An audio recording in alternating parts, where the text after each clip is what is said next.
Hi, Patrick Cox here with the World in Words podcast that's all about gaps in knowledge. First up, Nina Porzuki and Ping Wong. So Nina, Ping, you gotta like a mystery, right? You both like a mystery? Yeah, who doesn't like a mystery? Of course, yeah. Okay, so here's a mystery. Do you like the kind of day when you don't know what's going to happen, like from a minute from now? You've just got no idea how the day is going to unfold. I love those kinds of days, Patrick. Why? Well, I mean, it actually has a lot to do with language learning, if bear with me for this story. So I lived for a brief period of time in Romania, and my Romanian was passable, but often I would get in these situations where I had no idea what was going on, and my complete day would be a mystery, where I'd meet someone, they'd sort of say, we're going to go on a trip or we're going to go somewhere, but I'd have no details. I'd just be sort of following along in this half dream, kind of aware of like what was going on, kind of not aware, not having like the ability to actually ask what the heck was going on, and then not really wanting to like ask what was going on, because, you know, half of the fun of it was being captive to the mystery of the day. You have that similar experience, Ping? You've been all over the place and lots of places where you didn't understand what was quite happening. Totally, yeah. I mean, I feel like when I'm traveling in a place where I don't really know the language, like I have to rely so much more on other forms of communication to really sort of get it across. And that's sort of, there's a fun mystery to that, you know, like it's a much more physical interaction. Like I'm sort of like gesturing at people and gesticulating. And I feel like just a more animated, alive person when I'm not just relying on like my words to get me through somewhere.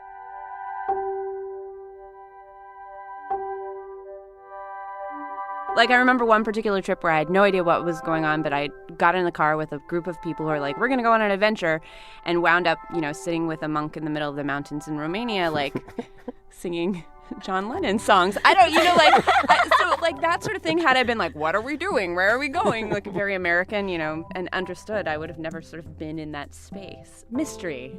That reminds me of my own Monk on the Mountain story. We all What's had that? a monk. Come on. I was in Taiwan, and a friend of mine who I'd been on like a field expedition with was sort of like, all right, we're gonna go to the mountain, we're gonna meet this guy on the top. And I was like, all right, let's do it. We drove all the way up to the top of the mountain called Ulai, and there was a guy who lived up there with like a boxcar hotel. He let his friends stay there. And again, like the mystery of it, you know, I had no idea what to expect, and it was amazing. Did he wear Converse sneakers? Because my monk wore Converse sneakers. That was the best part. That was the most mysterious part. That is mysterious.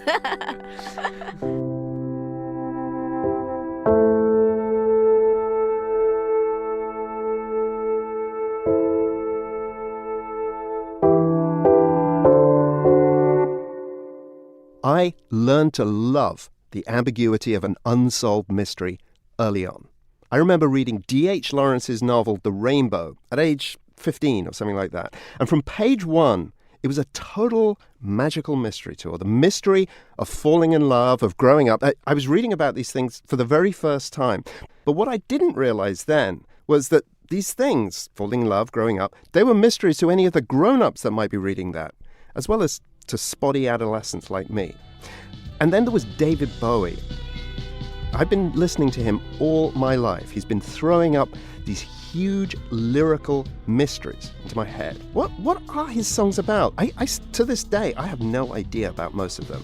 The man has just released, at age 68, he's just released a new song called Black Star. And guess what? I don't know what it means. No one knows what it means. The internet is debating right now what it means.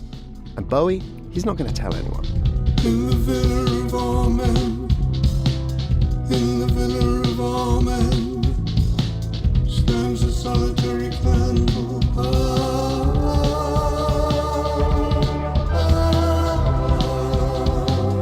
At the center of it all, at the center of it all. So we have a few small mysteries today, mysteries of all sorts, linguistic and otherwise. Some of them are solved, partially at least, which is the best solution. Like a full mystery solution, 100% solved, that doesn't make any sense. That's Agatha Christie land. Like, if we knew for sure that Noam Chomsky's theory of universal grammar was 100% true, that all languages follow a certain grammar, a certain logic that is hardwired into our brain, if we knew that absolutely for sure, well, it would kind of suck. Maybe we will know one day, but then there'll be another mystery to replace it. Partial solutions are the best. Today's small mysteries They all have partial solutions, things that you can read or hear about them that help to understand them a bit more. But there are still gaps. Delicious, ambiguous gaps. We're going to hear from someone now who makes all too rare appearances in the podcast these days, cartoon queen Carol Hills. Carol hosts a lot for The Big Show, the World Public Radio program, but her thing is cartoons. She's on Facebook and Twitter, curating cartoons from all over the world.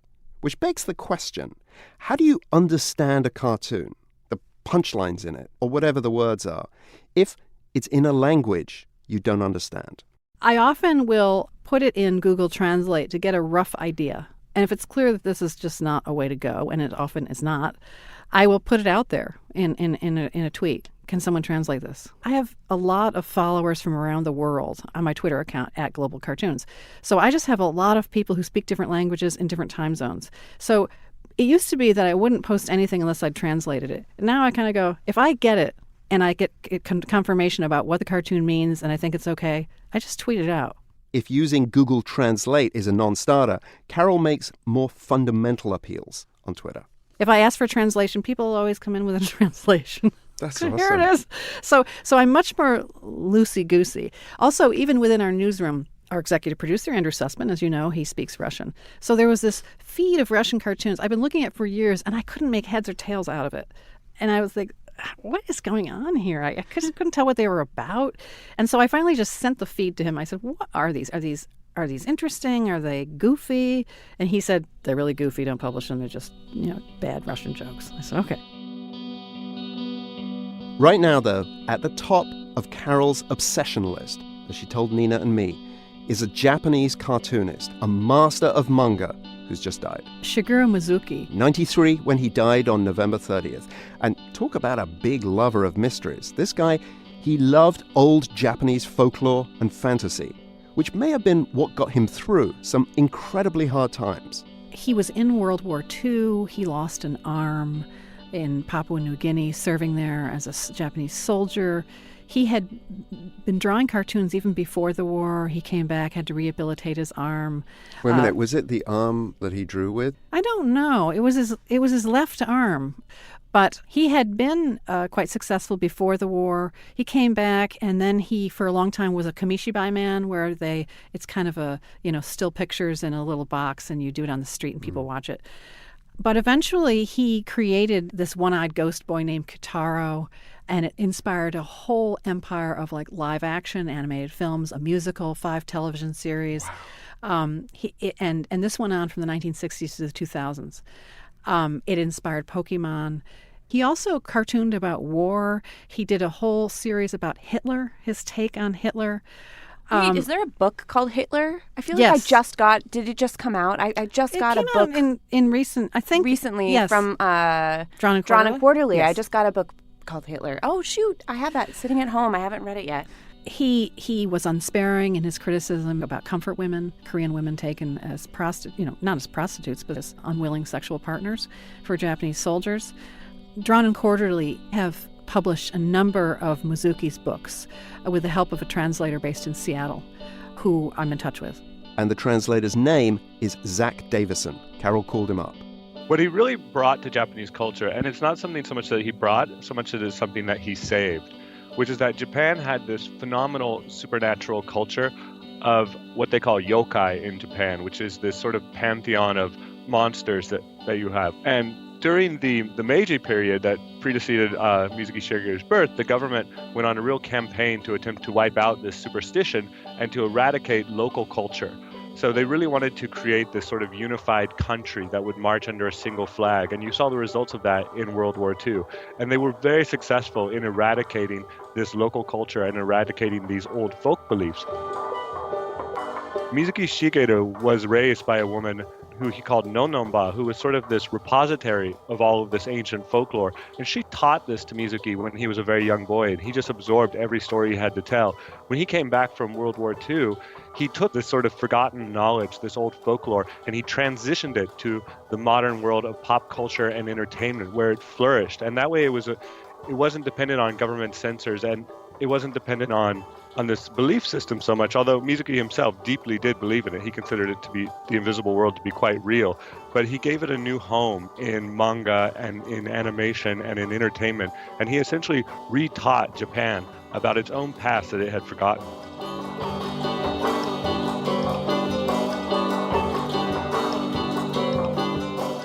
It's almost difficult for Westerners to grasp what position he holds in Japanese society and Japanese culture. Really, the closest person that I can think of is someone like Walt Disney, where you could say that Walt Disney was an animator, and that's absolutely true. But his influence has seeped so profoundly deep into American culture that we would actually be a different country if Walt Disney had never come.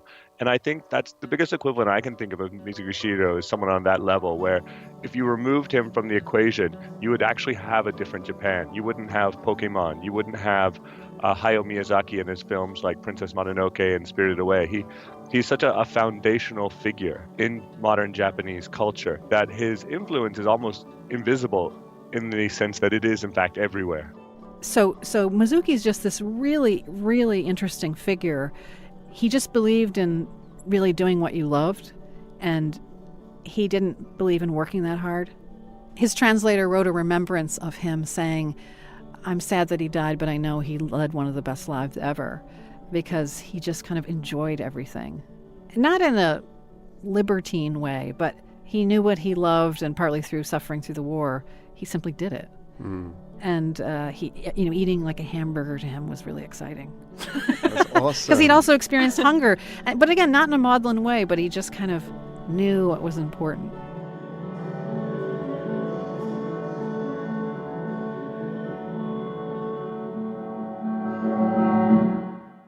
More mysteries now. Carol, stick around because we also have a couple of books that we wanted to just draw your attention to, that it being the end of the year and all of that. So, all right. Nina. Me first? Because you've got the biggest book, and the biggest book definitely comes first. It's literally this book big. It's massive. It's really hold on. It's the table shuddered. The table shuddered. Okay, so this is by no means a new book, and by no means like a new reissue, but somehow in my world of reading, I came across this book recently, and it's called the Codex Serafinianus. It's by this Italian guy named Luigi Serafini. It was first published in 1981, and it's this sort of book of legend where people would find it in their like local library, and for many, many years, it was really, really expensive and really hard to find.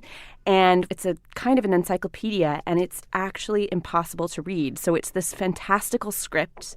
The kind of origins of the book, he's done a few interviews that I've been able to read in English, but he doesn't speak English, for what I understand, and he's very like reluctant to sort of say where the ideas came from, where the like images came from, like how this book originated, if there's actually a code and all this script means something. I mean, this book is like it's enormous. It's like hundreds and hundreds of pages long. Wow. And it's indecipherable. It's like this text that you can't understand. Is that Italian? No, it's a total like made up language, and it's encyclopedia with all of these different figures and pictures, and it's like the code for an entire universe. The script looks like a kind of combination of, I don't know, there's a little bit of Arabic at times, some hieroglyphics, It's like Hindi. It looks like totally it's weird. this Bit of strange. Georgian. Is there a pattern to it? Or so people, and we're going to do a podcast about this, so wait. But the people have tried to decode it. People have like theorized about it. There's many manuscripts, like the Voynich manuscript that was found that is allegedly from the 15th century. That's also like this, where it's like pictures and an indecipherable script. So there's a history of these kinds of It manuscripts. looks like Leonardo da Vinci's mirror writing. Yeah. And like there's even like a treatise, like there's a section that's all about linguistics, ostensibly. It's like But nobody can question read it. marks. I mean, but like it's like question marks, and there's like a picture of a man basically pointing to what looks like a Rosetta Stone.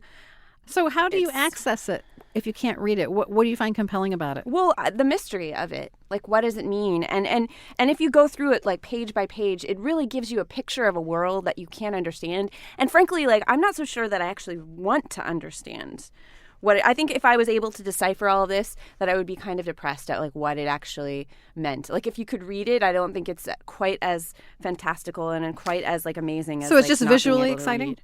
Visually exciting, and like it's a mystery of a world that you can't understand. Like everything in this world you can't understand, and it's kind of nice that there's a book. And has it found a lot of, I don't want to say readers, but lookers? There's there's a whole world of people who are super excited about Of this course there manuscript. is. And I bet they're on the web talking to each other all day Yeah, long. no, they are, and deciphering it and trying to make meaning out of it. And besides that, it's actually like a very beautiful book. Like all the It's pages gorgeous. are like linen, and like the colors, like all the images are really colorful, and they're just fantastical creatures. Like there's a whole like section on flora and fauna. And Has it sold a lot of copies? this is a reissue. So this came out a few years ago, and it's an expensive book. It's like $125. But this is like cheap for when like it used to go. You could find copies on eBay, and you could get these really old editions, and they'd go for like thousands of bucks. Like it was like a find. Like not everybody would have it. Is this guy a young guy, old guy? He's like, I don't know how old he is, like in his 60s or something. He didn't seem that old.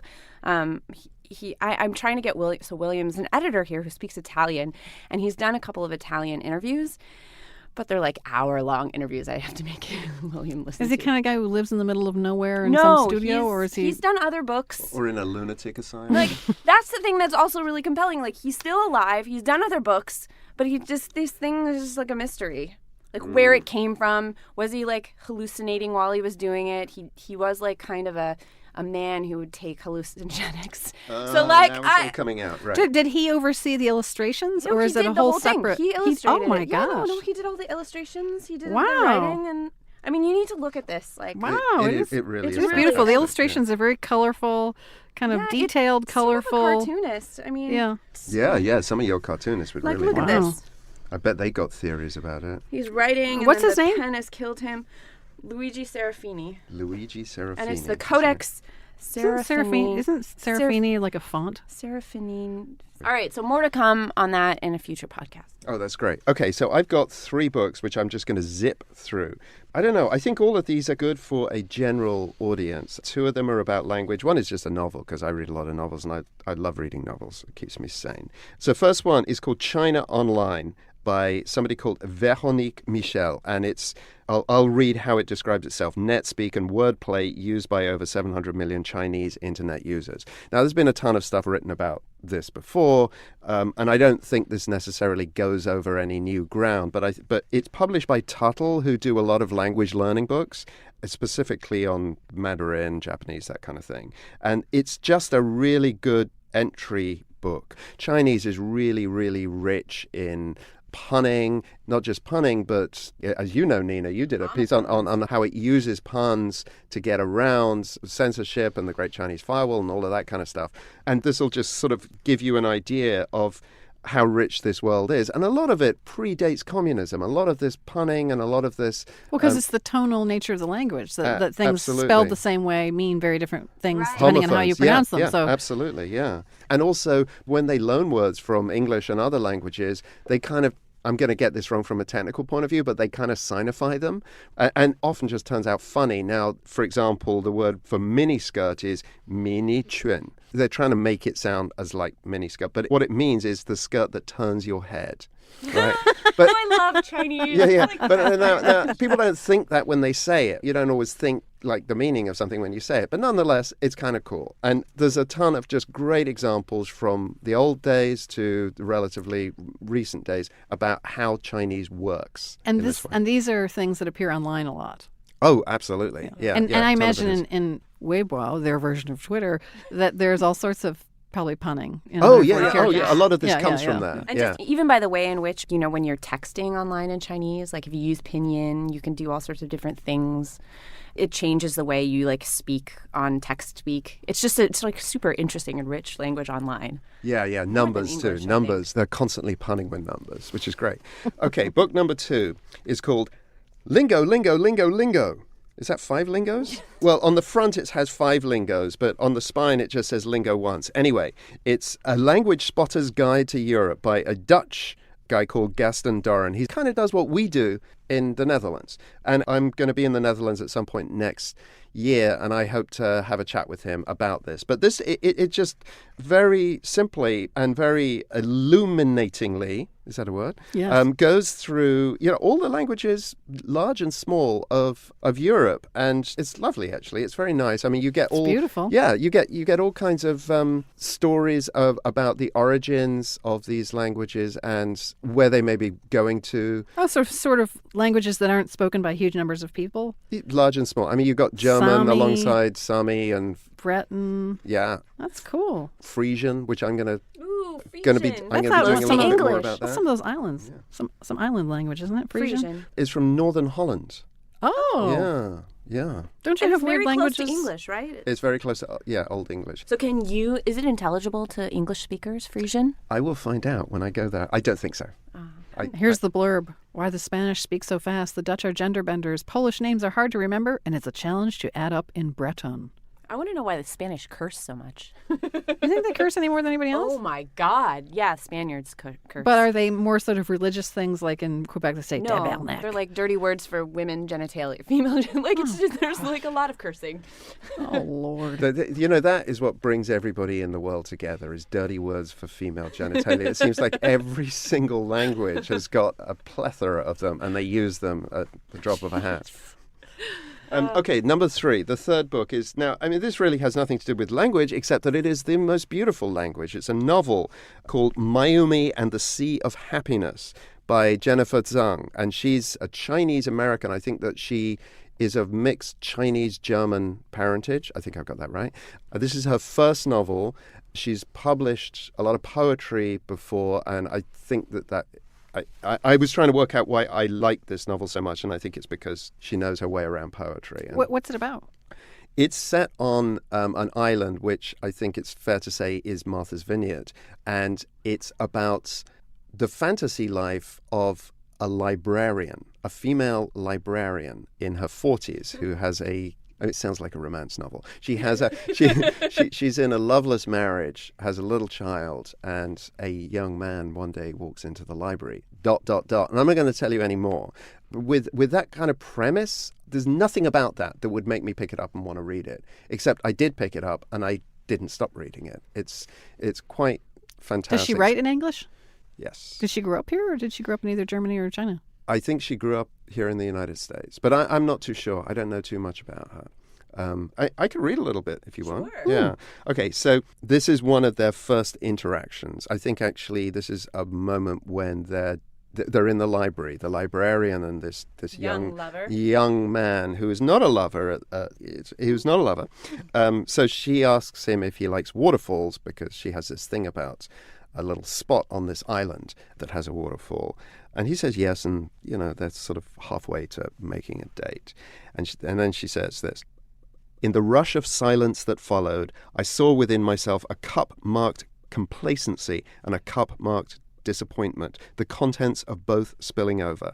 I saw that I'd been staring impassively for years at the spectacle of my own pain overflowing, as if in a hideous waterfall. Now I turned my gaze toward the young man. I spoke to him awkwardly, imperfectly, and yet effectively, saying only what needed to be said in the hushed tone that was, in truth, rather counterintuitive, if not repellent to me, had I not renounced the library-like setting of my English childhood for the star-spangled vivacity of America." This character grew up in England. "I saw there was within me an empty cup marked pleasure, and I resolved at once to fill it. I refused to be thwarted. I heard myself say, 'Tomorrow at 9:15. Nice. It's great, isn't it? Read on. Mayumi and the Sea of Happiness. That sounds great. I want to read it. Thanks so much, Carol. that was Thanks, great. Carol. That was awesome. It's always fun to chat. It's on America's tortured brow that Mickey Mouse has grown up a cow. Now the workers have struck for fame, 'cause Lennon's on sale again. See the All the books we talked about, they're listed at pri.org/language. No withheld mysteries there. We'll also link to Cartoon Queen Carol's Empire on Facebook, Twitter, and, well, the rest of the internet too. The podcast is on Facebook as well. There's a World in Words page. And on Twitter, at Lingopod. We'll be back with another episode next week. Thanks for listening. Soundworks from PRI. Okay, so Ning. Oh, that was so good. So good. I mashed up your names. If we were a couple, we would be Ning. That'd be the best. That's going at the end of the podcast.